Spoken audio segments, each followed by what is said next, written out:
So, as you guys may know, I'm entering high school next year, and today I'm going to be introducing a summer project that we're going to be working on. And the way I came about with this idea is we were thinking about it after we finished the mechanism wheel project, which you should take a look at. And as we were discussing stuff to do afterwards, me and my friend found this idea, which is something that will automatically pick up trash for you. Now, this has many benefits for me, one including community service hours, which then can go on a college resume and looks really nice. And because it's autonomous, it'll do it for me while I'm sleeping.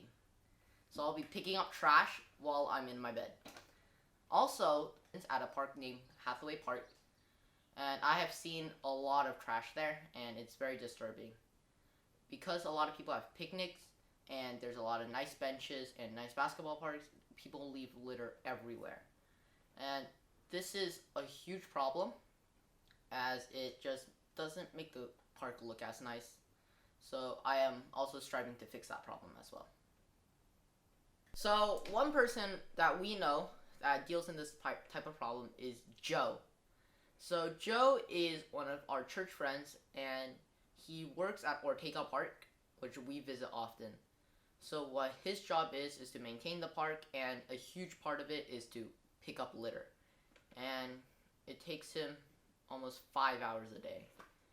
So we went to talk to him, and he gave us some really helpful pointers, including where to pick up trash, which is the field, as it's the biggest and it takes him the most time, and how the trash gets there.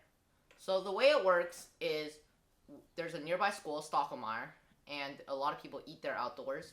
And with these wrapped, pre-made lunches, the wrappers probably don't make it to the trash can, and with the wind, it blows to Ortega Park. Now, you would think that the trash ends up where they ate or where the trash was dropped, but in reality, it's the wind that takes the trash to where it will go. So in our case, it actually blows all the way to Ortega Park and keeps going till it hits rose bushes, which have a lot of thorns on them, or baseball dugouts, as the fences catch this plastic trash and it just piles up everywhere. So we took a look at the baseball dugouts, and there's just trash everywhere. Under the benches, a bunch of gum. There's like plastic wads on the baseball diamond, actually. So this was a huge problem, and we decided to focus on the field. So this is where our summer project comes in, which we need a better name, but we're calling it the trash machine. And I'm working on this with two friends, Ayush and Akil, and we have named ourselves CocoLabs. So the goal of the project is to autonomously pick up litter from these huge fields and put them back into a dock of some sort, where Joe can easily go over and pick up the trash from the dock and empty it in a trash bag or in the dumpster. We split this project up into 4 phases, and being the first one is hardware. So we're gonna start by getting all of the physical materials together and actually building a prototype, and using an RC controller or via radio to get it driving. Now, the second part of the project is going to be self-driving. So what I mean by that is we're going to first have the manual override using RC, and then we're going to code in a way for the robot to drive itself around the field.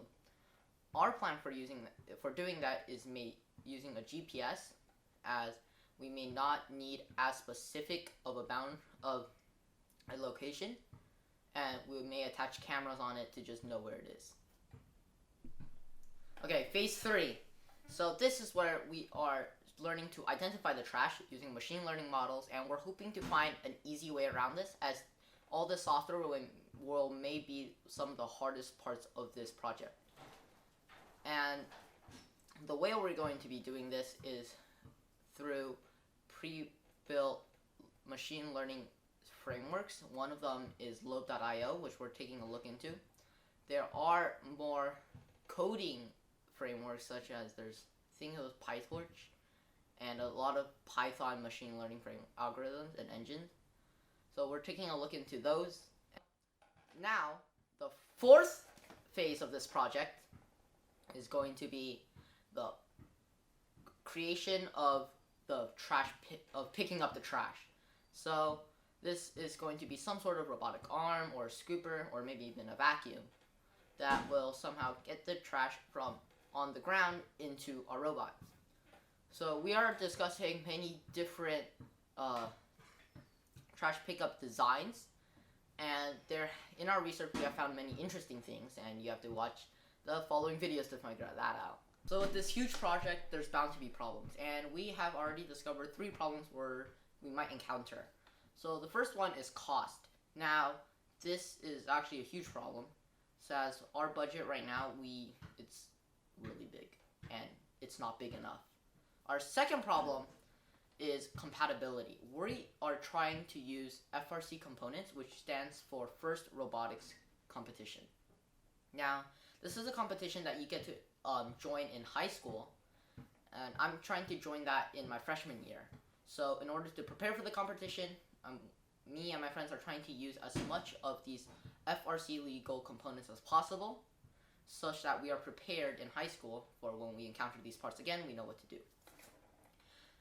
This turned out to be much harder than we thought. Although the components themselves are not the issue, our third issue that we may face is time. So our goal is to get this done by the summer, as then we have high school and there may be not as much time than in middle school. However, in the summer, I am taking summer camps. I know my friends are also taking a lot of summer camps, and this will take a huge chunk of our time out of our summer. And with all these conflicting schedules, there may not be enough time for us to actually finish this project by the end of the summer.